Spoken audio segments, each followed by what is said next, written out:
Gerbiami keleiviai, jums leidus, dabar pristatysiu 4 pagrindinės kultūros kelionių kryptis. Pirmoji kryptis – atminties sakmė. Pasirinkę šią kryptį, keliausime Kaišiadorių krašto istorijos ir literatūros keliais. O istorijos vieškeliai, kaip mes jau spėjome sužinoti, vingiuoja nuo pat totoriaus Hašaidaro, iš kurio pavardės ir kilo Kaišiadorių dvaro pavadinimas.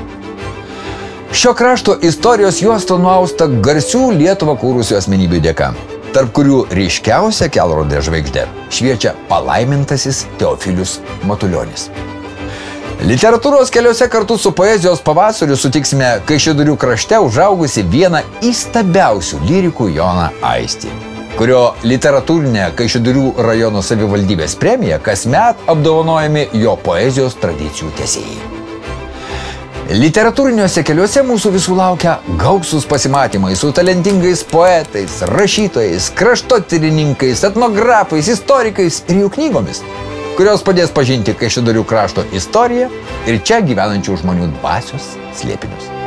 Tad susitikime atminties sakmės kelyje. Istorinėse parodose, ekspozicijose, knygų pristatymuose, pokalbiuose su autoriais ir leidėjais. Ateiname, kad saugoti praeities dovanas ir kurti ateities sodus.